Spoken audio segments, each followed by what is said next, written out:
Hello Vadodara, vibe of વડોદરાના first વિડીયોમાં તમારું સ્વાગત છે। આજના આ અમારા વિડીયોમાં વાત કરીશું વડોદરાની 3 જોરદાર જગ્યાઓ। એક, લકુલી સ્વરૂપના મહાદેવ, બીજું સૂર્ય હનુમાનજી જે 100 વર્ષથી પણ વધારે જૂનું મંદિર છે, અને ત્રીજી જગ્યા ઉનાળાની ગરમીમાં જોરદાર રાહત આપશે જે અમે તમને લાસ્ટમાં કહીશું। તો પહેલી પ્લેસ છે કારવણ ગામ, જ્યાં આવેલા છે લકુલી સ્વરૂપના બ્રહ્મેશ્વર મહાદેવ। આ એક પ્રાચીન મંદિર છે। એવું માનવામાં આવે છે કે આ મંદિર 4 યુગથી અસ્તિત્વમાં છે, એટલે કે સતયુગ, ત્રેતાયુગ, દ્વાપર યુગ અને અત્યારનો કળિયુગમાં પણ આ મંદિર છે। તમે વિચારી શકો છો કે આ કેટલું પ્રાચીન મંદિર છે। પુરાણો અનુસાર આ જગ્યા પર મહાદેવ લકુલી સ્વરૂપના પ્રગટ થયા હતા, જે બ્રાહ્મણ બાળકના સ્વરૂપમાં સ્થાનાંતરિત થયા હતા, એટલે આ મંદિરનું નામ બ્રહ્મેશ્વર મહાદેવ છે। અહીંનું વાતાવરણ એકદમ શાંત અને ખૂબ જ રમણીય છે। વિડીયોમાં તમે જોઈ શકો છો કે આ મંદિર કેટલું સુંદર અને ભવ્ય બનાવવામાં આવેલું છે।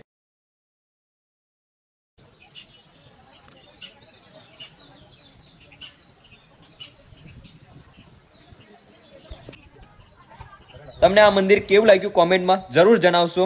હવે વાત કરીશું બીજા પ્લેસની। તો બીજી પ્લેસ છે સૂર્ય હનુમાનજી। તો આ મંદિર આશરે 100 વર્ષ કરતાં પણ વધારે જૂનું છે। મિત્રો, કહેવાય છે કે આ મંદિરમાં સ્થાપિત હનુમાનજીની મૂર્તિ વર્ષો પહેલા તે જ જગ્યા પર પોતાની રીતે પ્રગટ થઈ હતી, એટલે કે આ જગ્યા પરથી મળી આવી હતી। મંદિર એટલું મોટું અને ભવ્ય નથી, પરંતુ આ હનુમાનજી દરેક ભક્તોની મનોકામના પૂરી કરે અહીંના સ્થાનિક લોકો કહેતા હતા। આ મંદિર કારવણ ગામથી દિવેર તરફ જતા જ તમને રસ્તામાં સૂર્ય હનુમાનજીનું બોર્ડ દેખાઈ જશે।